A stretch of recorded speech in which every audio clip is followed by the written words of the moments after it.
Hey, here I am taking a beautiful walk in this beautiful country. I'm in Colombia, and it's really nice here. I love it. So I'm just taking a walk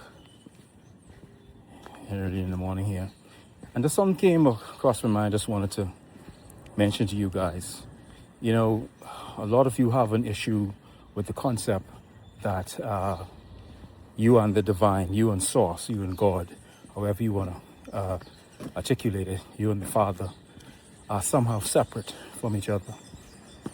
And the actual truth is that you are not. Let's look at the word Abba. We know the word Abba from the Aramaic text in the biblical scriptures, right? The word Abba means father, origin, source, if you may. And that's a combination, the root of it is the word Ab. And Ab means father. Then the Ba part of it makes it personal. So that's like saying, hey, that's my daddy, my father. But the word Ba is more personal than that. The word Ba in the Aramaic, in Hebrew, it comes from the oldest language that we know today, the Medjugorje. Medjugorje literally translates the language of God or the language of the gods. And that is from the ancient Kemetic texts. Our ancestors, the ancient Kemites, Kemet, which is now called Egypt today. So you have the root word Ab, which means father. And then Ba, which means personal, makes it personal. But the root of that word Ba, it means consciousness, soul, personal. So when you read Abba or Father or referring to God in the biblical text, it's literally saying to you that your consciousness, your personal self, your very being is the Father.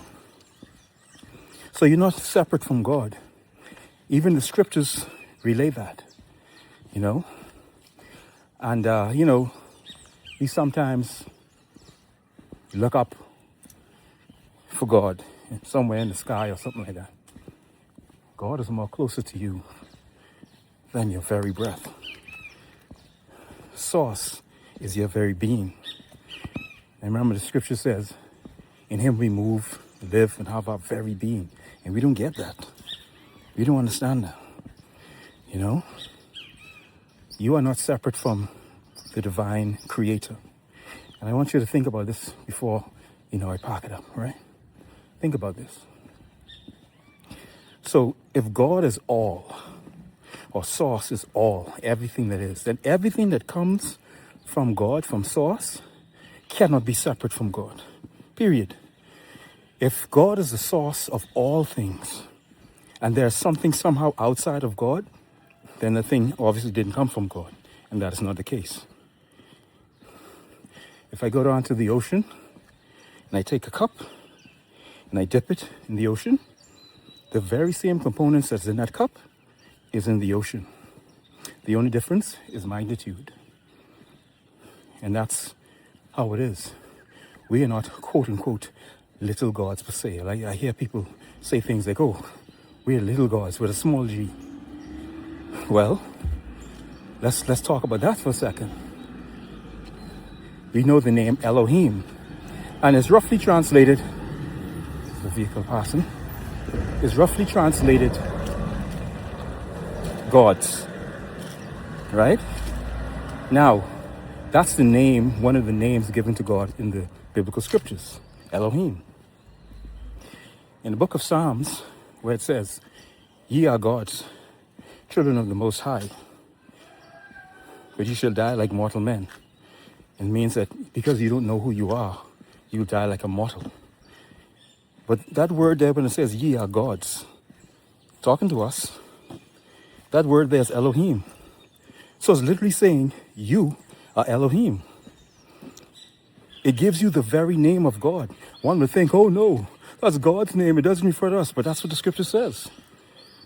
It says, ye are Elohim, children of the Most High, but you shall die like mortal men because you don't know who you are. last thing I want to say. I am. God spoke to Moses through the burning bush. And he says to Moses, go and free the people. The word Moses, Hebrew word Moshe, and it means to draw out. Moses saw a burning bush, but the bush was not consumed. That's your consciousness. You have passions and desires and things made aware in your consciousness. And you can burn with those desires, but your body is not consumed. The word Moses, Moshe, it means to draw out. And God spoke from within the burning bush.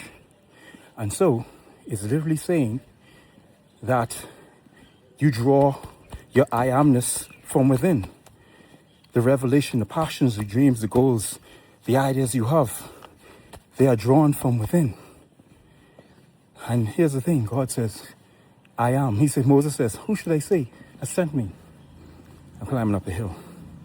And he says, tell them I am has sent you. I am has sent you, unto you. And he said, this is the name that I should be known by throughout all generations. All generations don't know Jehovah or Jesus or Yahweh, any of those names. But do you know what every individual, every person who is aware, every person that is aware of self, every person ever born is aware of self. You may not know who you are, where you are, what you are, but you know that you are. It's inescapable. So when you refer to yourself as I am, you're talking about yourself, your awareness. Every person, every generation, every person who's ever been born is aware of self. Whether you sane, crazy, it doesn't matter. You are aware of self. When you say, hey, I am going to the shop, or I am going to work, or whatever, you're saying, who you're referring to? You're referring to yourself. What name are you calling? You're literally calling yourself God's name. So God says, my name is I am. So you're saying, I am going to the shop. I am going home. I am going to work. And you're saying, God is going to the shop. God is going to work. God is going wherever. But you're referring to yourself. This is why I said early in a podcast, you have to be mindful what you put after I am. When you say, I am sick, you're literally evoking the power of the Creator to bring upon your sickness. So when you say, I am well, I am fortunate, I'm rich, I am blessed, I am abundant, that's calling to your very being the things that are good for you, things that will benefit you.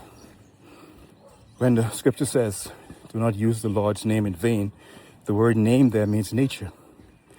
So don't call yourself or apply to I am that which is not your highest good. If you do that, then that's what is called calling the Lord's name in vain, calling the Lord's nature in vain. So, just to wrap it up, like I said, you are not separate from source. You are one and the same. You made an image and likeness of God. It means to form. Image and likeness means you form and function as God does. We have the creative power to create our reality. God is our very being, consciousness, our awareness, our I amness, if I may say. And so remember that. When you speak, when you believe something, when you go after something, know that the idea that was put there first, it would not have come there if it wasn't from the Father. Good, bad, or indifferent.